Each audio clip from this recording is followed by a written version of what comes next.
주님께서 재림하시기 직전에 세상 모든 나라들이 합동해서 예루살렘을 없애려고 군대를 보내서 진격하게 될 것입니다. 아마도 세상 모든 나라의 연합국이 될 것입니다. 아마 거기에 우리 주님께서 개입하셔서 그들을 완전히 진멸할 것입니다. 그래서 예루살렘을 없애고자 하는 세상 나라의 군대들은 아예 전멸하는 거죠. 전멸합니다. 그들은 혼란 중에 자중질환을 일으킬 것이고 어떻게 그들이 죽게 될 것인가도 우리가 말씀으로 살펴봤습니다. 예루살렘을 친 모든 백성에게 여호와께서 내리실 재앙은 이러하니 곧 섰을 때에 그들의 사이서 그래요. 그들의 눈동자가 눈구멍 속에서 썩으며 그들의 혀가 입속에서 썩을 것이에요. 정말 비참하게 한순간에 죽을 것을 예고하고 있습니다. 그런데 이 군대를 보낸 나라, 이 군대를 보낸 나라의 백성들은 죽은 게 아니죠. 그죠? 그대로 남아있는 겁니다. 그대로 남아있어요. 그래서 자신들의 군대가 전멸했다고 하는 소식을 듣게 됩니다. 그래서 이방의 세상 모든 나라들은 패전국이 되는 겁니다. 이 패전국은 승전국의 지배하에 들어갈 수밖에 없는 거죠.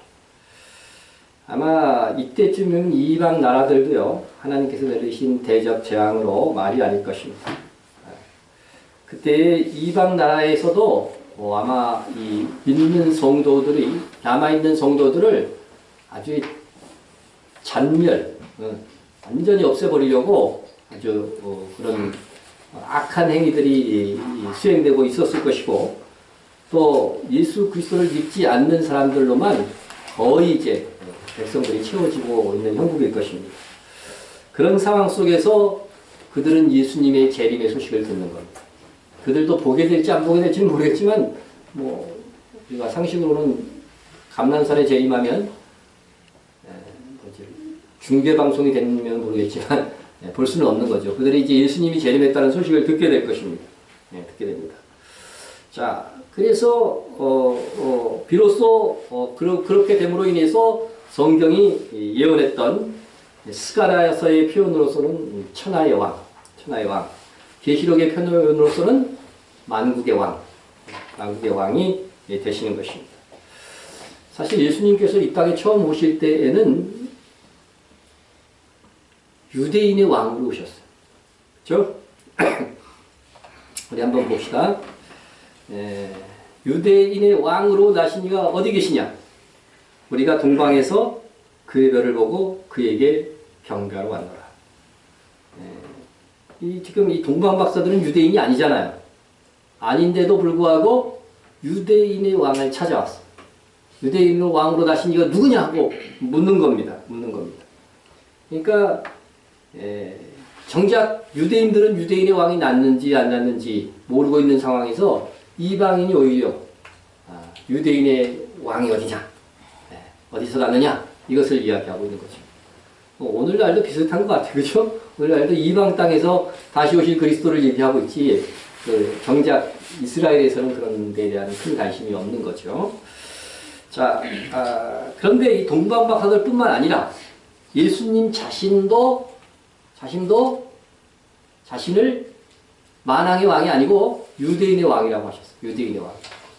볼까요? 예수님이 돌아가실 때 빌라도 총독이 묻습니다. 예수께서 총독 앞에 섰을 때 총독이 물어 이르되 내가 유대인의 왕이냐? 예수께서 대답하시되 내 말이 옳도다 하시고. 주님이 다른 질문은요, 대답도 안 했어요. 아무것도. 근데 이거에 대해서는 대답하는 거예요. 내가 유대인의 왕이냐? 왕이다. 왕이다. 내 말이 옳다. 이렇게 인정을 하신 것입니다. 그리고 예수님께서 이 빌라도는 이제 예수님의 죄 중에 이게 대표적인 죄라고 본 거예요.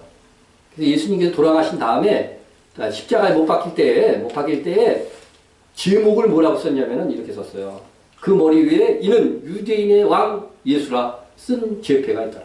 제목이 유대인의 왕이라고 주장해가지고서 죽는다는 거죠. 그러니까 예수님께서 이 주장을 하지 않고 계속 그래도 있었으면은 어쩌면, 그죠? 십자가에 안 못 박혔을 수도 있었을 것이다. 그런 생각이 됩니다. 그런데 주님은 끝까지 나는 유대인의 왕이다. 그것을 주장했던 것입니다. 유대인의 왕이라고 주장해서 유대인들에게 죽었어요. 참 아이러니하죠. 그런데 이렇게 유대인들은 믿지 않았던 유대인의 왕으로 인해서 오히려 이방인인 우리가 그 유대인의 왕의 은덕을 입어서 구원을 받았다. 이게 얼마나 놀라운 일입니까? 그러면 이제 유대인들이 주께로 돌아오면 어떻게 되겠어요? 이방인들은 더 큰 은혜를 입게 될 것이다. 성경이 그렇게 예고하고 있어요. 그러니까 이스라엘 선교는 이방인을 위해서도 더 좋은 거예요. 그걸 우리가 꼭 기억해야 됩니다. 자, 그런데 재림하시는 주님께서는 유대인의 왕이 아니라 무슨 왕? 천하의 왕. 천하의 왕. 스가랴서 14장 9절에서도 이걸 말씀하고 있습니다. 여호와께서 천하의 왕이 되시리니. 이건 할 말 없어요. 왜냐하면 이게 신약 성경 말씀도 아니고 구약 성경에 이미 천하의 왕이 될 것이라고 했으니까 온 민족의 왕이 될 것을 이미 구약 성경에서도 선포한 겁니다. 근데 왜 유대인들은 왜 이 말씀을 못 보는지 모르겠어요. 자, 예수님께서 오실 때에 천하의 왕이 되신다는 것은 이제 병행하는 이 요한계시록에도 계속해서 나옵니다. 그들이 어린 양과 더불어 싸우려니와 어린 양은 만주의 주시오 만왕의 왕이시므로 그들을 이기실 터이요 이렇게 되어 있잖아요. 그렇죠? 이기실 터이. 만왕의 왕이 패할 수 있나요? 그럴 수 없다. 만왕의. 자, 그리고 또한 그와 함께 있는 자들 누구겠어요? 주님이 재림하실 때 함께 있는 자들. 천사가 이긴다고 얘기했겠어요? 휴거된 성도들. 그죠? 또 호련히 변화된 성도들. 이런 다들 그와 함께 있는 자들, 곧 부르심을 받고 택하심을 받은 진실한 자들도. 그러니까 천사 외에 부르심을 받고 택하심을 받은 것은 성도지 천사는 아니잖아요.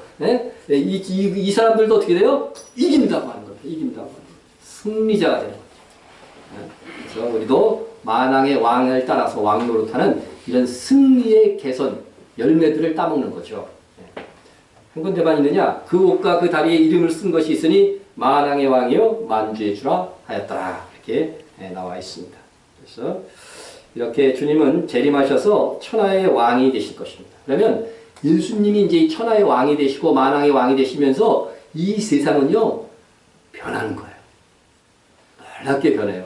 한 45일 기간을 통해서 놀랍게 변하고 정리되는 이 지구상의 역사가 일어납니다. 일어나게 되는데 파괴했던 지구가 땅. 땅도 얼마나 지금 오염되어 있어요. 그죠? 땅에서. 요새 중국이 GNP의 6점 몇 프로가 이 공해. 그죠? 뭐라 그러지? 그거를? 스모그 현상. 그것 때문에 아주 고생이 돼요. 그러니까 지금 공기뿐만 아니라 거기 중금속들이 그렇게 많으니까 이게 땅으로 떨어지잖아요. 그 땅도 오염이 된다는 거예요. 그래서 거기 곡창지에 쌀이 굉장히 많은 도시도 그게 마찬가지 현상이래요. 그래서 앞으로 중국에서 오는 이 음식들도요, 조금 의심스러워요. 그러니까 하여튼 어제 뉴스에서 제가 봤어요. 어제 뉴스에서 봐갖고 아주 이런 것들도 먹는 음식까지 지금 오염되고 있는 그런 형국이다 하는 것이 나왔습니다. 중국 가서 선교하려고 했던 우리 병인은 참 걱정스러운데 그것 때문에 못 가지는 않겠죠. 하나님이 마지막 시대에 정말 마가복음 13장에 독을 먹어도 죽지 않겠다는 말씀이 나는 마지막 시대를 향한 메시지라고 저는 생각해요. 그때는 정말 그렇게 해야 됩니다. 그래서 지금 실제로 그 동영상들도 있는데 일본 가서 선교하잖아요. 일본 가서 선교하면 일본에 지금 뭐가 있어요? 방사선. 심각해요. 심각한데 그래가지고서 이런 것들을 막 걱정하는데 그 미국의 목사님이에요. 그래서 이거 방사선 이게 측정하는 걸 이렇게 들게 해요. 이렇게 들게. 들어보니까 상당히 오염돼 있어요. 상당히. 네? 그러자 막 기도하고서 막 이렇게 했는데 그 수치가 바로 내려가는 거예요. 그 자리에서. 그런 동영상도 한번 봤어요, 제가. 그래서 야 정말 이런 일들이 일어나는구나. 기적과 같은 일들도 일어나는구나. 그래서 우리가 죽으면 죽으리라 그런 신앙의 태도가 없으면 이 마지막 시대는 성교도 힘든 것 같아요. 그렇죠? 우리가 불가능하다고 생각하는 것들도 지금 해나가고 있잖아요. 나가고 있습니다. 자, 어쨌든 이게 세상이 이제 완전히 천년왕국이 옵니다. 그래서 태초의 어떤 그 자연의 환경으로 이제 회복이 되는 거죠. 회복이 됩니다. 그리고 예수님 아래로 다스릴 이제 국가, 그리고 왕들 이제 다 세워집니다. 쫙 세워집니다. 예? 그러니까 이스라엘 그 조그만 나라에도 이렇게 보면은요, 거기에도 굉장히 옛날에 보니까 왕들이 많이 있잖아요. 예, 그러니까 그게 다 분봉 왕들이거든요, 사실은. 예, 그러니까 예수님 아래 하면 요 마을, 예를 들면 신길동에 여기 통장도 이제 왕으로 되는 것 같아요. 예를 들자면 이게 다 왕으로 이제 세워지는 거예요. 그들이 다 왕으로 세워지고 체계가 갖춰질 것입니다. 자, 그런데 이 천년왕국의 놀라웠게도 여전히 지켜지는 절기가 하나 있어요. 근데 다른 절기도 지켜지는지 안 지켜지는지 확실히 모르겠어요. 근데 뭐 영원히 대대로 지킬 절기니까 하니까 제 생각에는 지켜질 것 같은데 분명히 말하는 것은 초막절은 지켜진다는 거. 오늘 여기 나오니까 본문에 이거는 명확하게 초막절이 지켜진다 하는 것입니다.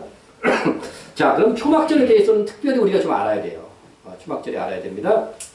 초막절은 과거의 시각으로 보면 이스라엘이 출애굽하여서 광야의 초막에 거하였음을 기념하는 거예요. 말씀을 볼까요? 너희는 이래 동안 초막에 거주하되 이스라엘에서 난 자는 다 초막에 거주할지니 이는 내가 이스라엘 자손을 애굽 땅에서 인도하여 내던 때에 초막에 거주하게 한 줄을 너희 대대로 알게 함이니라. 나는 너희 하나님 여호와니라. 자, 제가 가르칠 때에 기억하시 애굽에서 홍해 바다를 건너서 광야에 나온 게 뭐라고 그랬어요? 요게 영혼구원이라고 했죠. 가나안에 들어간 게 아니라, 그죠? 그러니까 이것은 가나안에 들어간 걸 기념하는 게 아니에요. 어디에? 광야에 나와서 어디서 거했어요? 초막에서 거했단 말이에요. 그래서 그것을 기념하는 거. 이것이 바로 영원 구원의 의미를 갖고 있는 거예요. 그래서 광야에서 죽는다면 무슨 의미가 있냐 이렇게 생각하지만은 홍해 바다를 건넜다. 애굽 땅에서 나왔다. 이것이 영원 구원을 의미하는 거기 때문에 이 초막절은 그걸 꼭 영원 구원을 기념하는 거예요. 다시 말해서. 그래서 과거에 구원받았음을 기억하면서 감사하는 절기가 역시 초막절이다. 초막절입니다. 그래서 우리 초막의 거함. 그리고 현재적인 입장에서 이제 뭐를 또 감사할 수 있냐면은요. 너희 타작마당과 포도주 틀의 소출을 거두어 드린 후에 이래 동안 초막절을 지킬 것이었습니다. 그러니까 포도주뿐만 아니라 타작마당에서 거두는 거 밀일 같아요. 그래서 이게 타작마당과 포도주 소출을 거두어서 어디에요? 창고에 이렇게 딱 거두어 드리는 거, 그것을 기억하면서 초막절을 거두라는 거죠. 그러니까 현재 이게 수확물들을 이제 막 드리면서 감사하는 거죠. 천년왕국에서도 거둬 드릴 거예요. 그죠? 천년왕국 때에서는 예수님이 다스리니까 먹는 거 막 오병이어처럼 팍팍 일으켜갖고 우리 다 먹이실까요? 네. 그때도 우리가 농사짓고 다 하는 거예요. 그렇죠? 네, 지금 살아가는 것처럼 그렇게 하는 겁니다. 자, 그래서 이게 분명히 초막절을 그때 이렇게 이런 의미를 지킬 것입니다. 자, 그러나 초막절은 또 창고에 저장하는 그런 의미가 있으니까 이것은 하늘 상급의 의미가 있다는 겁니다. 자, 초막절을 수장절로도 표현했어요. 그 의미에 따라서 수장절을 지키라. 이는 내가 수고하여 이룬 것을 연말에 밭에서부터 거두어 저장함이니라 되었습니다. 그러니까 이것은 하늘 상급에 대한 또한 상징입니다. 그래서 수고의 결과에 따라서 저장하는 양이 결정되듯이 우리의 수고 헌신을 따라서 영원한 상급이 하늘 창고에 쌓아지는 것이다 하는 것입니다. 또한 이 초막절은요, 초막에 거한다 그랬잖아요. 그래서 이게 거함의 미래적인 의미가 있어요. 미래적인 의미가 있는데, 초막절은 혹시 초막절이 언제부터 언제까지 지키는 건지 아세요? 음력 7월 15일부터 7일간 지키는 거예요. 7일간. 그리고 그게 끝나면 8일째 대성회를 열어서 그들의 감사 기쁨의 어떤 절정을 준비했어요. 절정을 준비했어요. 한번 봅시다.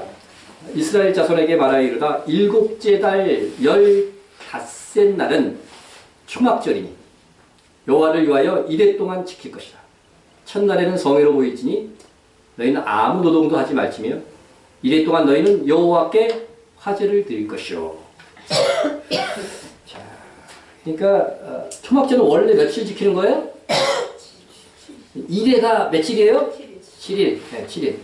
아, 우리 노원사님 확실히 알고 있거든요. 나는 어렸을 때 이 청년 때까지만 1회가 며칠인지 잘 몰랐어요.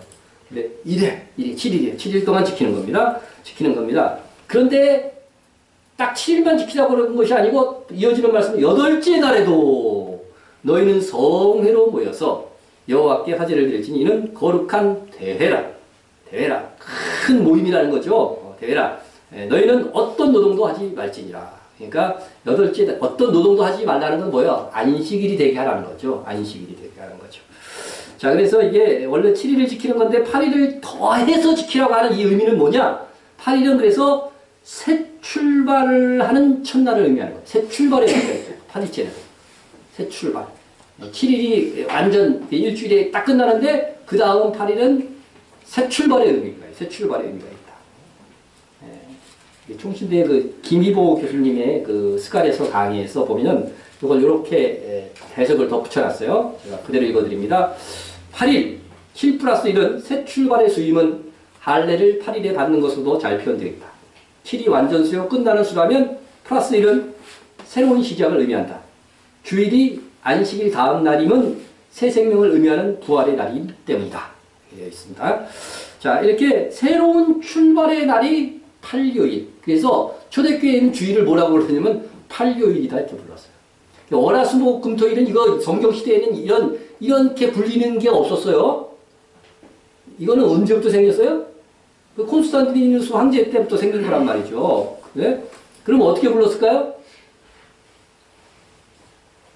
월화수목금토일을 어떻게 불렀어요, 옛날에는? 네? 여러분이 붙인다면 어떻게 붙일 것 같아요? 아주 크게 얘기해봐요. 초하루, 초이틀? 초하루는 월사를 얘기해요, 월사. 그죠? 네. 그건, 네. 그러니까 성경에 그대로 나와 있어요. 천지창조에 첫째 날 이렇게 불렀어요. 둘째 날, 셋째 날, 넷째 날, 다섯째 날. 네? 여섯째 날은 성경에 보니까 신약 성경에는 예비일이라고 돼 있어요. 뭐에 대한 예비일이겠어요? 주일에 대한 예비, 안식일에 대한 예비일. 그래서 예비일이라고 그래요. 근데 그 원래는 6일이죠. 6일째죠. 그러니까 안식일은 며칠째예요? 7일째잖아요. 창세기 나오잖아요. 그죠? 7일 때 하나님께서 쉬셨잖아요. 그러니까 7일째가 안식일이란 말이죠. 안식일.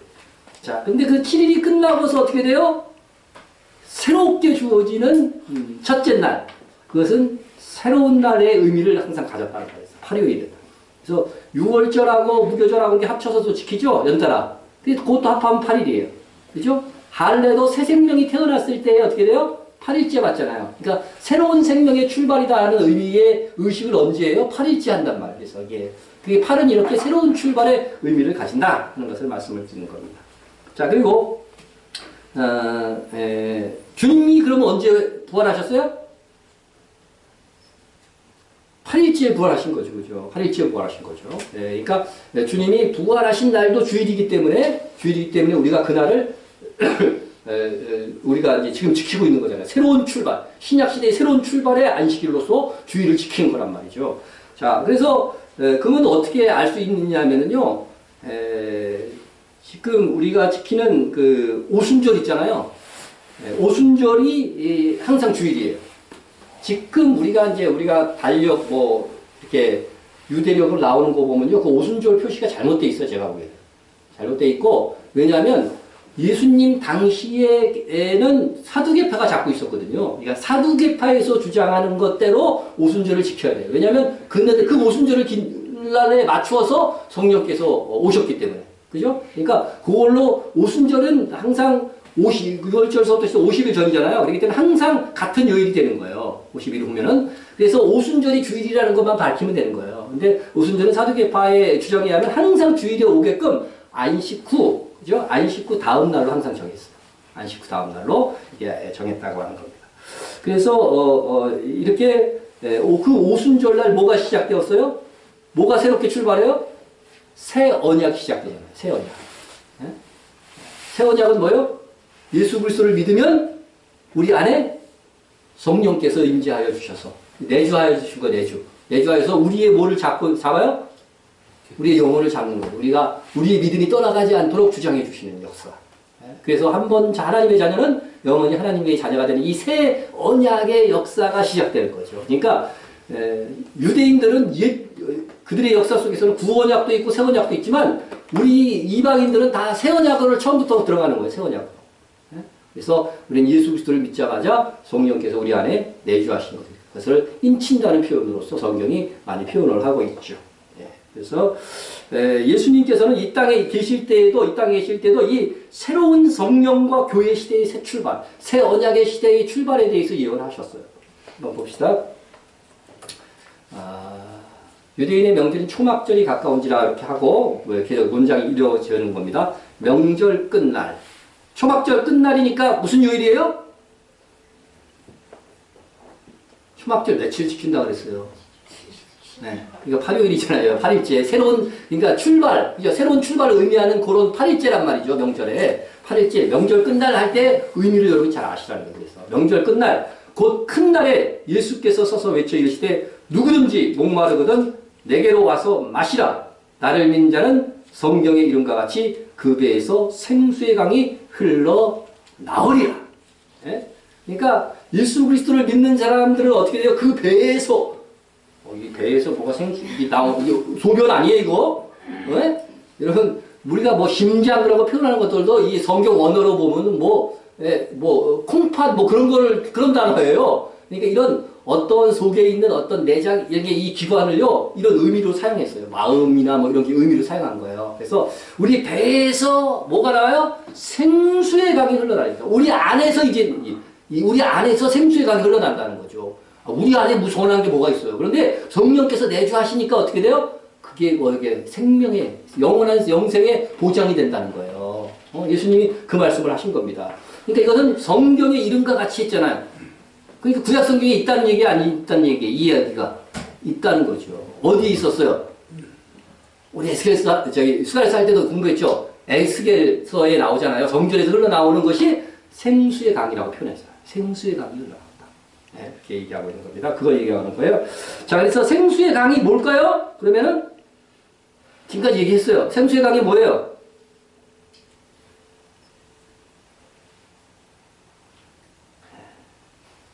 주여.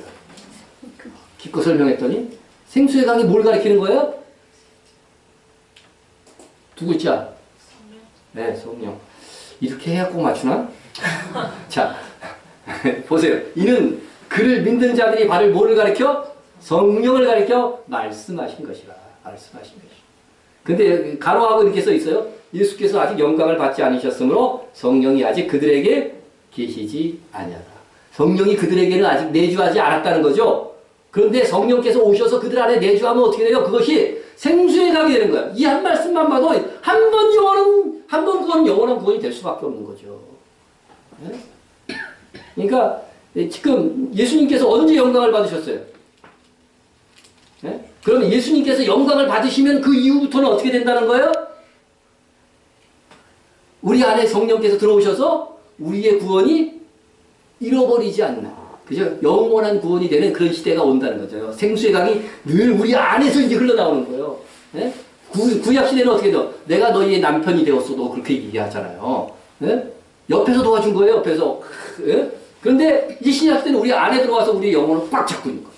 그래서 우리 죄를 질 수도 있어요. 그렇지만 뭐를 안 흔들려요? 우리의 믿음은 안 흔들리는 거죠. 안 흔들려요. 이게 은혜라고 하는 거죠. 이 은혜. 이 비밀을 모르는 사람이 자꾸 행위구원 얘기하는 거예요. 네? 자, 그래서 예수 그리스도께서 이 땅에 딱 오셔서 부활하셨어요. 부활했을 때 막달라 마리아에게 만질 때 어떻게 돼요? 만지지 말라고 그러잖아요. 왜? 나 아버지가 할 때 안 올라갔어 아직. 네? 갔다 와야 돼. 그렇게 얘기하는 거죠. 그래서 아직 그 영광을 얻지 않은 거예요. 그 상태는. 그래서 예수님께서 승천하신 것을 영광으로 보는 거예요. 최종적으로. 그래서 영광을 이제 보좌의 우편에 앉은 게 최고의 영광이잖아요. 최고의 영광을 얻으셨어요. 보좌 우편에. 보좌의 우편에 영광을 앉으신 다음에 예수님께서 아버지 하나님과 더불어 뭘 보내신 거예요? 성령을 보내신 거 아니에요. 그때 사건 이후로 어떻게 돼요? 우리는 이제 우리의 배에서 생수의 강. 예수 그리스도를 믿는 사람들에게는 생수의 강이 흘러나오는 거예요. 그래서 한 번 구원은 영원한 구원이 되는 겁니다. 귀한 진리입니다. 아무리 얘기해줘도 목사도 뭐 다 못 깨달아요. 이런 거. 어떻게든 이렇게 자기 주장들이 강한지. 네, 성경 그대로 믿어야 돼요. 말씀하신 그대로 믿어야 됩니다. 자, 그래서 예수님께서 이렇게 8번째 날에 이 말씀을 하셨다는 것은 이것도 뭐예요? 새로운 출발의 의미, 주일의 의미를 우리에게 암암리에 가르쳐준 거예요. 그래서 우리가 주일을 지키는 건 절대로 잘못된 거 아니에요. 요새 특별히 뭐 이렇게 자꾸 안식일로 회개하려고 하는 그런 것들이 많이 있는데 특별히 종말론을 많이 설교하시는 분들 중에 그렇지가 않습니다. 그래서 우리가 지키는 이 주일이 정확하고 올바르게 새 시대에 맞게 지키는 것이다 하는 것입니다.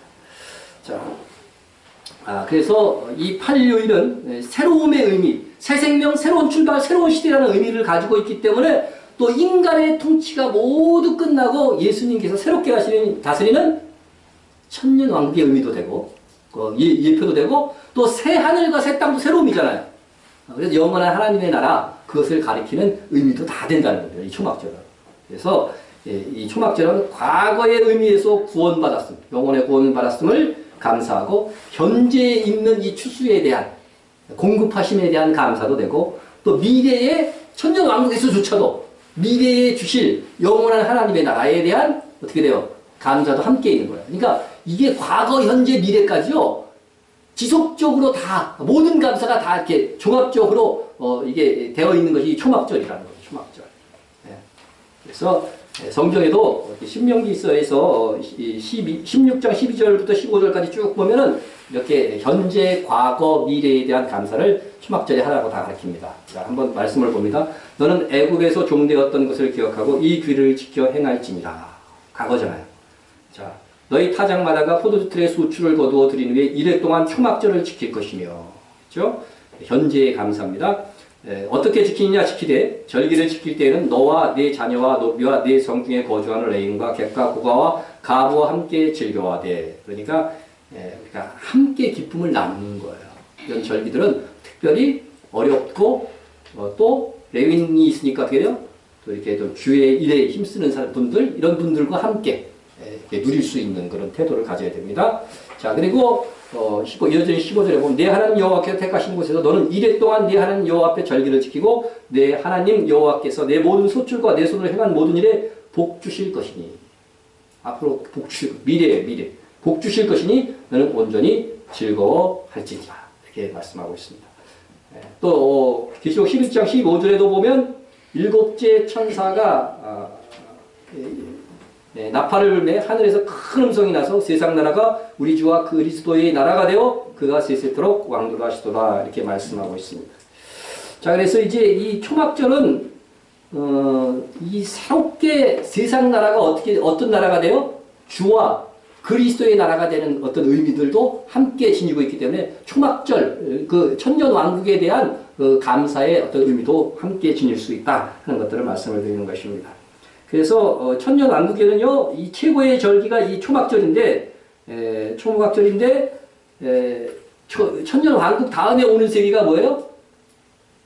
새하늘과 새 땅의 영원한 하나님의 나라란 말이죠. 그것까지 다 바라보면서 과거, 현재, 미래가 되기 때문에 최고의 절기가 초막절의 절기가 될 것은 확실하다. 이렇게 저는 생각이 됩니다. 자, 그래서 그러면 이 세상 나라가 우리 주와 그리스도의 나라가 된다고 했으니까 그러면 세상 나라에 그대로 살던 사람들이 있을까요? 없을까요? 네, 그대로 있다는 거죠. 이게. 그대로 있는 거예요. 우리는 호련히 변화돼요. 성경 말씀에 보면 주님이 재림하실 때 다 호련히 변화되거나 아니면 휴거되거나 또 죽었던 성도들도 어떻게 해요? 다 그때 부활되죠. 첫째 부활에 다 부활됩니다. 다 부활되는데 세상 나라 사람들은 그렇게 못하는 거예요. 그냥 그들이 가진 그 육체 그 모양 그대로 어떻게 돼요? 우리 주와 그의 그리스도의 나라에 편입이 되는 거예요. 편입이 되는 겁니다. 자, 그래서 세상 나라가 그리스도의 나라가 되는 것인데 이것은 오늘 본문에서도 그것을 분명히 말씀하고 있어요. 오늘 본문에서도. 자, 예루살렘을 치러 왔던 이방 나라들 중에 남아있는 자가 있다고 그러잖아요. 그죠? 남은 자가 해마다 올라와서 그 왕 만군의 여호와께 경배하며 초막절을 지킬 것이다. 이렇게 예고하고 있는 것입니다. 그래서 지상 재림 직전에 이 세상 나라에서 보낸 군대들은 다 진멸하지만 남은 사람들, 보낸 그 국민들은 남아가지고서 어떻게 돼요? 만군의 여호와, 이건 예수 그리스도를 예언한 거예요. 그래서 예수 그리스도를 섬기는, 하나님을 섬기는 그런 초막절의 행사들을 그들이 행하게 될 것이다 하는 것입니다. 그들이 이제는 예수님의 재림도 목도했고 이제 세상에 막 이게 변화되어지는 이 체계가 갖추어지는 것을 보면서 더 이상은 예수님의 왕됨을 초반에는요 부정할 수가 없는 거예요. 그죠? 체제가 변하니까. 자연환경도 변하고. 그러니까 이건 아무도 부정할 수가 없어요. 부정할 수가 없어요. 자, 세상 나라라고 한 것으로 봐서요. 제가 보기에는 현재 나라의 이름, 예수님이 오실 때 그 이름이 나라 이름들이 그대로 불려질 가능성이 많아요. 오늘 본문에도 보면 이집트가 여전히 이집트예요. 뭐 성경에는 애굽으로 되어 있지만, 그죠? 애굽이 여전히 애굽으로 불린단 말이죠. 불리는 것입니다. 그래서 이제 이렇게 체계가 갖춰지면 영적으로 보면은 이제 마귀하고 귀신들은 어디 다 갇혀요? 아주 우리 실력이 이제 대단해졌어요. 무적행위로 다 갇혀요. 무적행위로 갇히고 인간들만 남아요. 이제 인간들이 세상 나라 인간들은 완전히 변화된 인간들이 아니잖아요. 여전히 그들은 질성을 갖고 있어요. 그죠? 다만 뭐의 미혹만 없다? 귀신들의 미혹만 없다는 거예요. 그런 상태로. 그런 상태이기 때문에 처음에는 어떻게 돼요? 그냥 잘하는데 인간적인 욕심과 또 불만 이런 거 다 질성들이 있잖아요. 이러다 보니까 이제 세월이 흐름에 따라서 처음에는 안 그럴 거예요. 1000년의 세월이니까 뭐 100년, 200년 흘러가면서 이 사람들이 어떻게 돼요?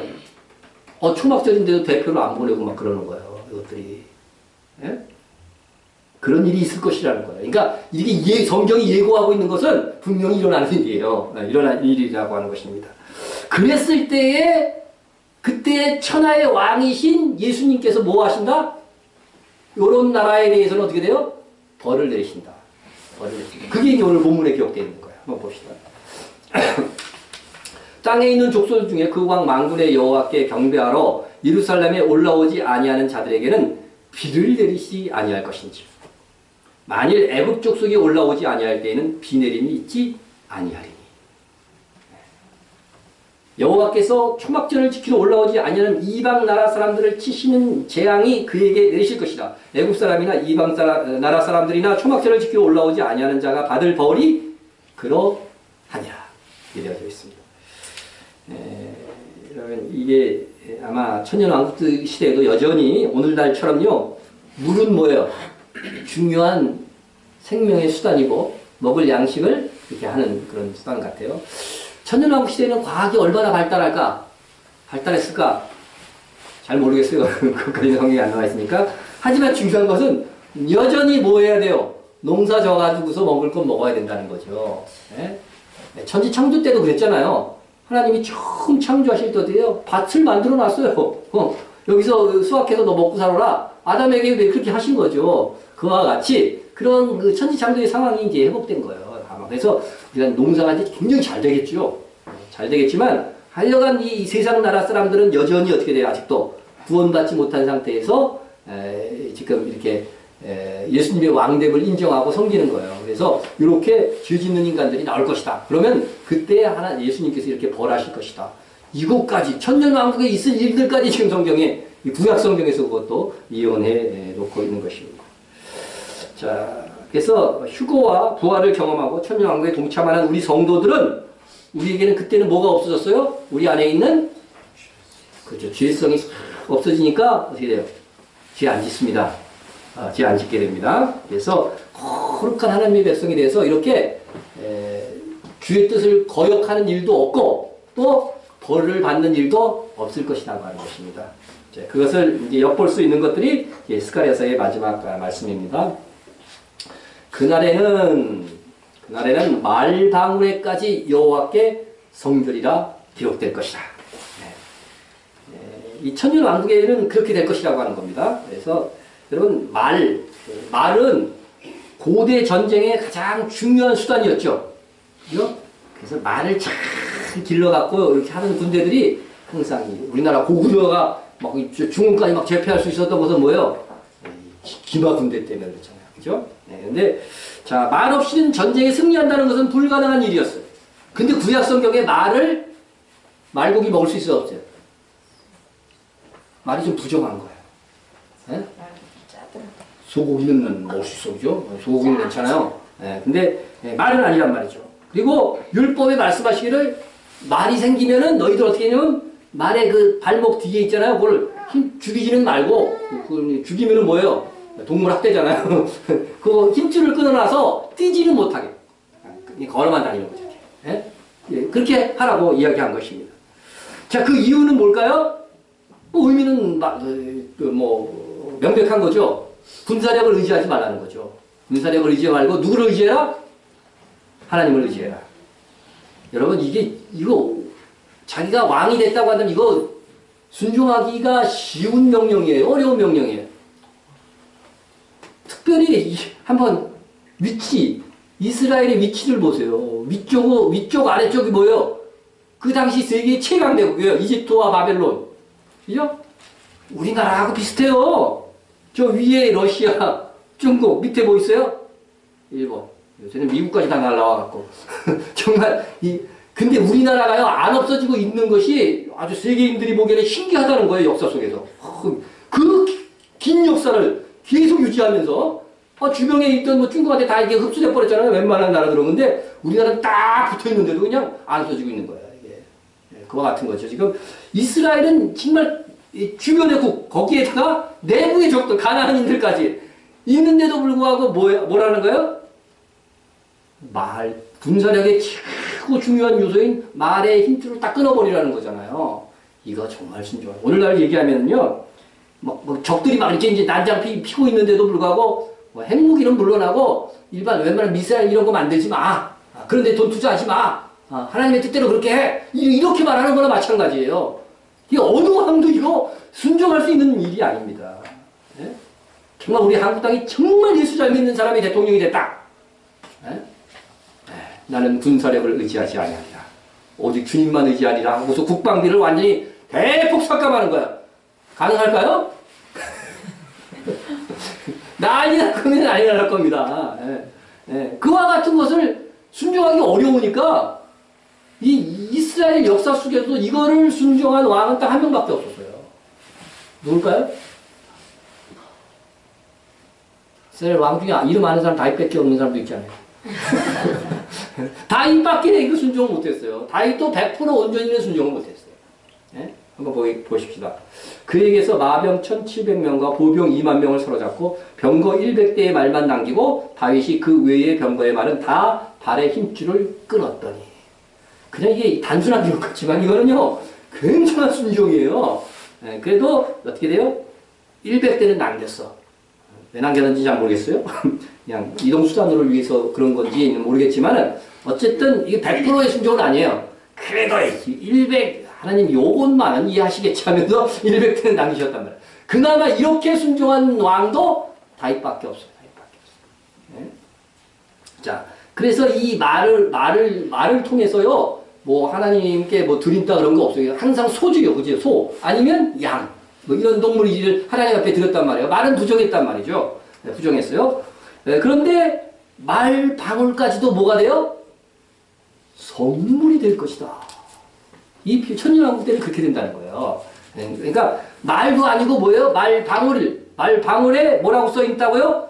여호와께 성결이다. 이렇게 써 있는 거예요. 이게 무슨 의미인지 알아요. 말방울은 이게 샘계 어학자인 핸드릭슨에 의하면 말의 목에 다는 이 방울뿐만 아니라 그렇게 말 이마에 이렇게 부착해서 이 부착해 있는 그 상징물 그런 것들도 말방울에 속한다. 이렇게 표현을 하더라고요. 자, 그래서 그 장식물에 그 말이 누구냐 말의 정체성을 얘기할 때 거기에다 여호와의 성결이라고 쓴다는 거죠. 말조차도. 그러니까 자, 이것은 무엇을 의미하는 거냐면요, 구약 시대에는 거룩한 사람 중에 최고 거룩한 사람이 누구예요? 직분이. 구약 시대 중에 최고 거룩한 사람의 직분. 제사장인데 제사장 중에서도 그렇죠. 대제사장. 대제사장은요, 이마에다가 탁 금으로 이렇게 해서 글씨를 찍게 돼 있어, 글씨. 뭐라고 썼을까요, 거기다가? 대제사장이라고 썼다는 게 이렇게 대제사장이라고 썼어요. 네, 앞으로 다음 주부터 제가 설교할 때 여기 목사 이렇게 딱 써놓을게요. 봅시다. 너는 또 순금으로 패를 만들어 도장을 새기는 법으로 그 위에 새기되 뭐라고요? 여호와께 성결이라 하고 그 배의 청색끈으로 관 위에 매되 곧 관 전면에 있게 하라. 이 패를 아론의 이마, 대지상이 아론이었어요. 그죠? 아론의 이마에 두어 그가 이스라엘 자손이 거룩하게 드리는 성물과 관련된 죄책을 담당하게 되라. 그 패가 아론의 이마에 늘 있으므로 그 성물을 여호와께서 받으시게 되리라. 이 패가 없이는요, 어떤 성물도 하나님이 안 받으시게 돼요.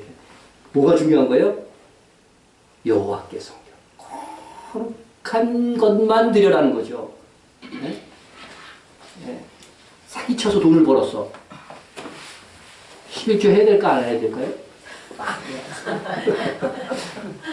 하면은 나는 좋아 뭐 이러는 목사도 있을지 모르겠지만 제가 알았다면 저는 돌려줄 수밖에 없는 거죠. 그죠? 이런 거 안 받아요. 우리 교회 옆 동네 교회는 받을지 모르지만 안 받아요. 이렇게 돌려줘야. 안다면 말해줘야 돼. 그죠? 안다면. 예? 어쨌든 성결한 것만 받는 거죠. 성결한 것. 근데 구약 신기는 성결과 부정한 것을 하나님이 인유로 다 나눠줬어요. 그래서 말은 부정한 거예요. 드릴 수가 없어요. 드릴 수 없어요. 근데 말조차도 이제는 뭐예요? 성결하다는 거예요. 이건 무슨 뜻이냐면은 이제는 어떻게 된다? 이 천년왕국 때는 다 거룩해지는 거. 우리는 다 거룩해지는 거예요. 그죠? 죄성이 이제 없어요. 죄성이 없어요. 거룩해지는 겁니다. 그래서 이미 신약 시대에 우리는 일부분 이루어졌어요. 이게 왕 같은 제사장으로. 그러나 우리가 우리 자신을 봐도 완전히 성결하지 않죠? 네? 이게 부분적으로 이루어진 거예요. 부분적으로 이루어진 겁니다. 근데 천년왕국 때에는 온전히 이루어지고. 그리고 천년왕국 때에도 세상 사람들이 남아있잖아요.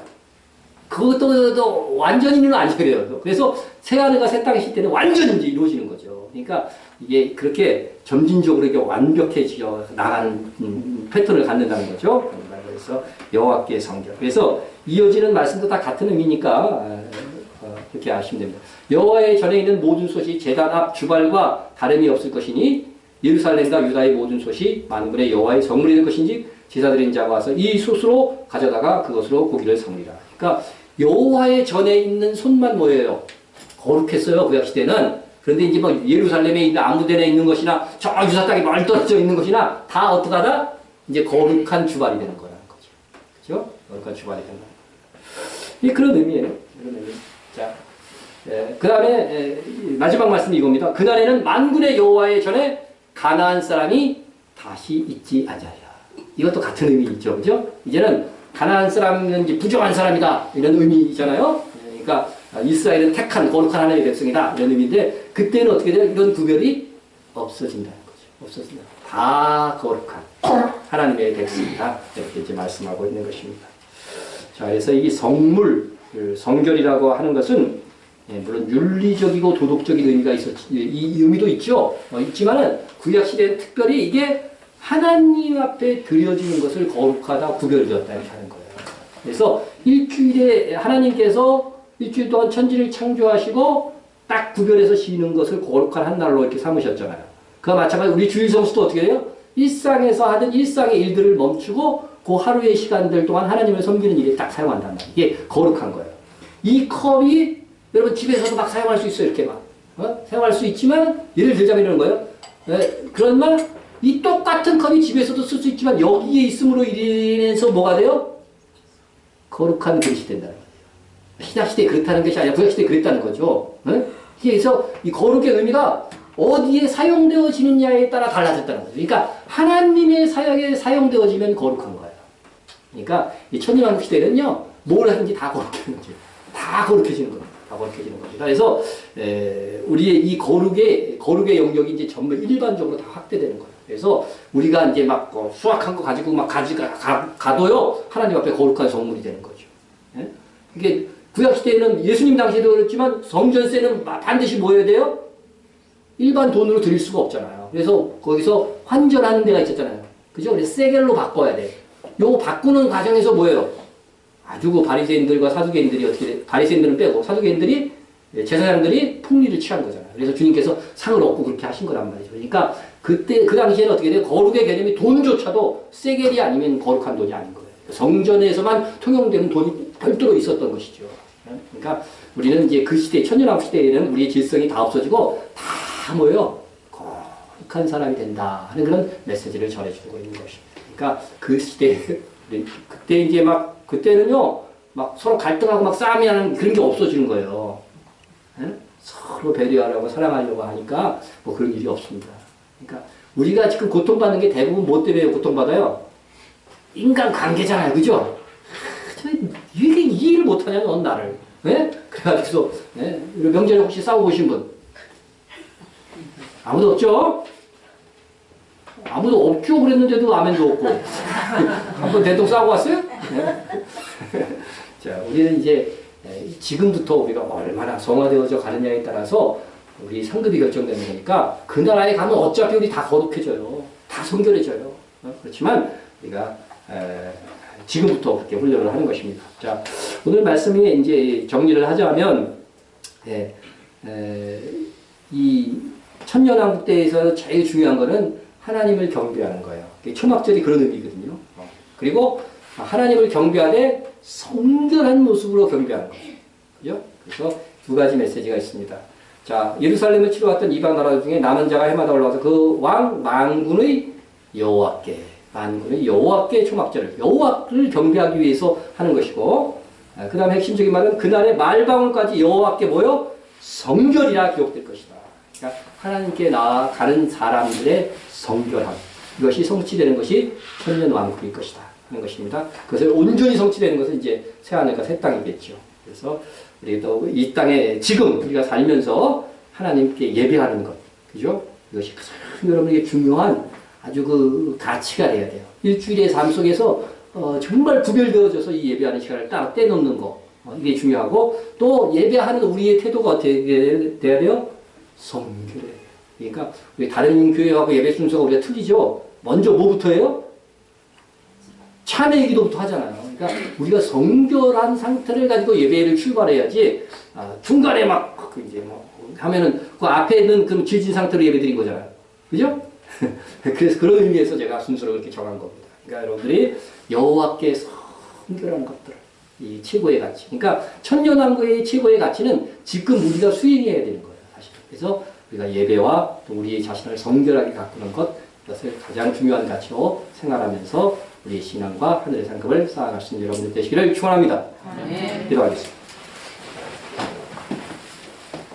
사랑의 하나님 아버지 감사합니다. 그런 천년 왕국, 예수님께서 재림하여 다스릴 그 나라에 대한 말씀을 살폈습니다. 너무나 놀라운 세계입니다. 우리는 그때에 호련히 변화되어져서 우리의 질성도 없어지고 정결한 모습으로 참여하게 될 것입니다.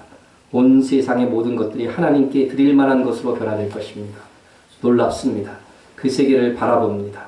정말 그 세계에서 우리가 왕노릇 할 수 있도록 오늘 이 시간서부터 더욱더 충성되고 아름다운 일꾼이 될 뿐만 아니라 성결한 일꾼이 될 수 있도록 역사하여 주옵소서.